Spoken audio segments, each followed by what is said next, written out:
soal ancak. Dia cabar saya juga tadi. Pasir Panjang. Okay. Pasir Panjang. Duduk. Pasir Panjang. Duduk. Saya akan jawab. Pasir Panjang. Kalau okey, saya jawab. Pasir Panjang. Duduk. Duduk. Saya kata saya akan jawab. Ni dia. Saya punya jawapan pun dah ada. Saya nak jawab. Kan tak faham ke? Jawablah. Yeah. I'm answering because he wants me to answer. I will answer now. Ya. Yeah. Jadi saya akan sebutkan di sini. Ya. Yeah. Baik. Ya, saya nak jawab lah. Baik. Okey. Okey. Saya jawab. 1 jam pun tak ada. Kita nak dengar soalan ini, jawapan. Pasir Panjang. Pasir Panjang, duduk. Pantai Remis. Kalau okey, saya jawab. Pasir Panjang, duduk. Perangai Pantai Remis ni. Okey. I will answer. Sungai. Duduk. Sungai duduk. Pangkau jawab. Ya, baiklah. Sebenarnya saya nak borak di belah belakang, tapi nampaknya macam dia minat sungguh-sungguh, dia seronok sebab gambar saya dimainkan. Saya tahu gambar saya dimainkan, kemudian dimasukkan dalam harakah sampai berapa keping, 4 ke 5 keping, tunjuk bahawa seolah-olah pada muka. Dulu duk kata si Pasir Panjang duk pakai baju serba hitam dan pegang lilin, dan sekarang ni kena atas muka hidung sendiri. Dan kemudian tu pula saya nak bagi tahu tentang istilah tu, digunakan istilah ancak sampai hati dia. Nanti saya nak saya nak sebutkan sama ada Pasir Panjang ini dia faham apa yang dimaksudkan dengan ancak ataupun tidak.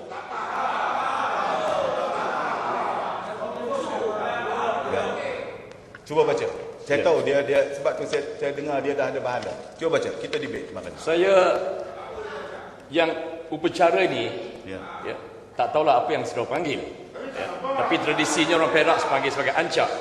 Saya merujuk kepada beberapa kamus, khususnya kamus Dewan Edisi 4, kamus pelajar, kamus Dewan Bahasa dan Pustaka, dan rata-rata menyatakan ancak ini adalah bekas tempat menyaji barang-barang kepada hantu. Bekas tempat menyaji barang-barang kepada hantu. Juga menyaji barang-barang dalam ancak itu untuk kegunaan memuja-muja hantu.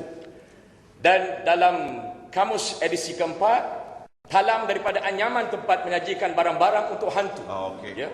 Semuanya adalah menunjukkan dan menjuruskan kepada suatu barangan dan satu upacara yang seolah-olah mengajak unsur-unsur luar datang membantu. Dalam kamus ini dikatakan hantu. Betul. Cantik tu. Saya pun pegang ni.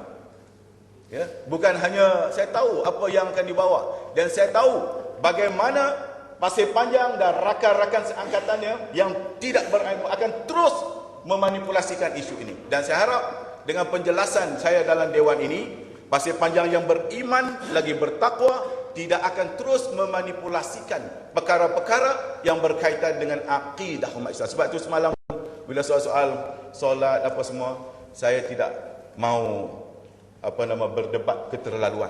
Soal akidah yang salah, yang betul-betul. Bukan atas nama Dr. Zamri, oleh kerana dia pasang ancak, semua orang pertahankan dia. Dia buat betul, orang lain tak betul. Umpamanya Pasir Panjang, apabila dia pakai serba hitam dan ni, ramai pertahankan dengan duduk dalam keadaan yang tawaduk, khusyuk macam tu, dipakaikan. Tak apa, nanti dia lupa dalam surat khabar, semua orang tengok. Saya nyatakan bahawa saya akui teguran daripada Datuk Mufti saya salah, dan saya mengaku saya bersalah. Tapi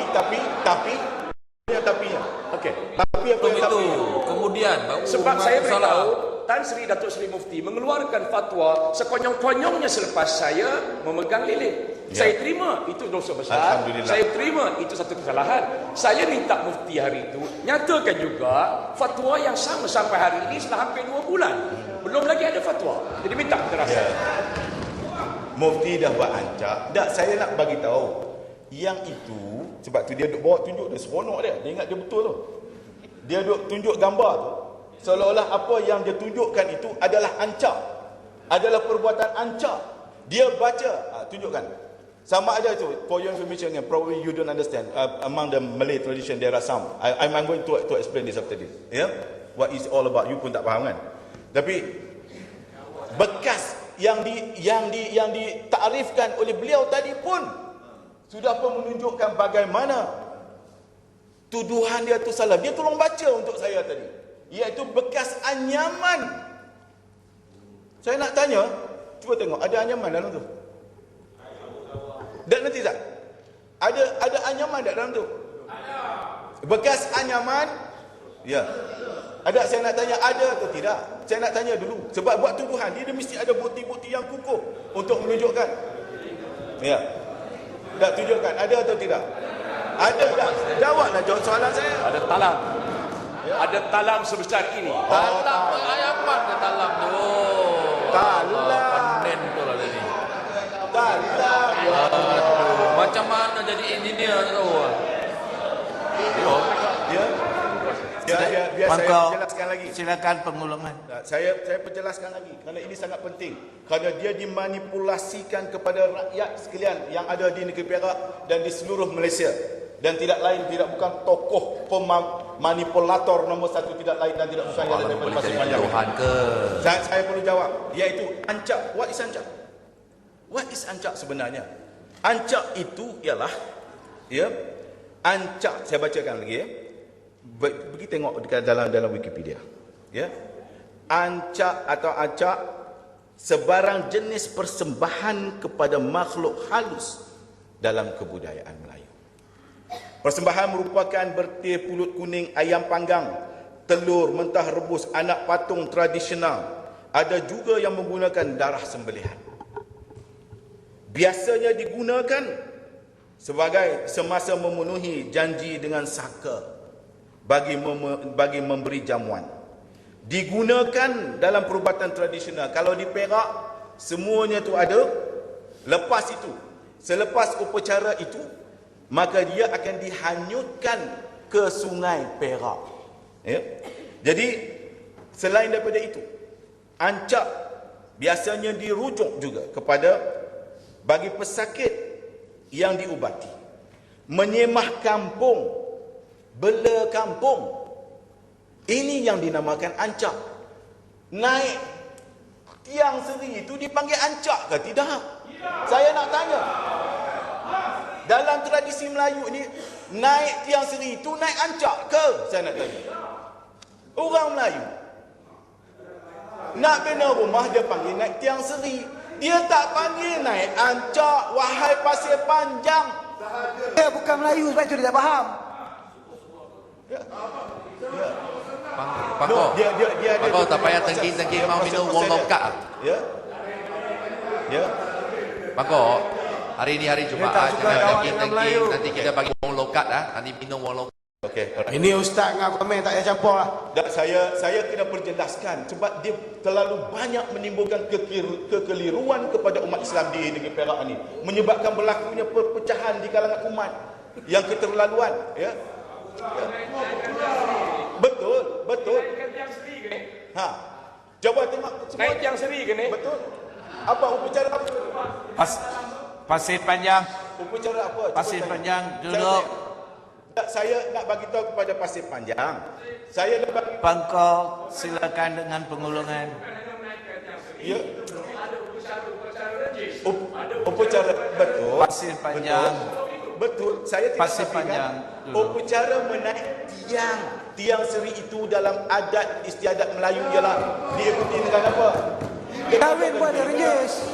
Lepas Betul speaker. lepas renjihnya dia panggil apa? Betul speaker. Jap. Duduk semua. Saya nak jawab. Lentang. Duduk. Lepas renjihnya boleh tunjuk kepada satu dunia. Saya cabar, tunjuklah kepada satu dunia. Saya nak beritahu bahawa Lepas Renjisnya upacara apa Datuk Ramli? Berdoa. Yang mendoakannya siapa? Imam masjidnya. Apakah ada upacara-upacara umpamanya jampi sekapahnya yang dengan anak patungnya, dengan tulung meltahnya?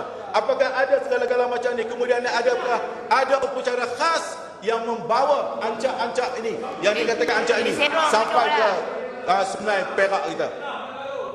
Kau tak payahlah buang masa. Cuba jawab dekat sini sama ada pangkal. Siapa yang buang masa upacara kat sini? itu. Pasir Panjang yang buang masa. Upacara Pasir Panjang buang masa. Nampak? Nampak sekarang? Nampak? Sekarang dia minta saya jangan buang masa pula dah. Pasir Panjang yang buang masa.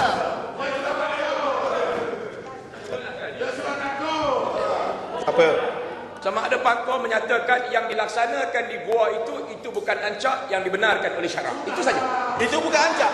Saya mengatakan bahawa itu bukan ancak. Ancak itu hanya digunakan oleh pemuda PAS Hutan alam negeri Perak dan guna pakai oleh maknanya Pasir pangkor menafikan upacara itu adalah ancak dan menyatakan benar boleh dibuat. Saya menafikan bahawa itu adalah upacara ancak tetapi digunakan oleh pemuda PAS, diguna pakai oleh tokoh manipulator Pasir Panjang untuk memainkan.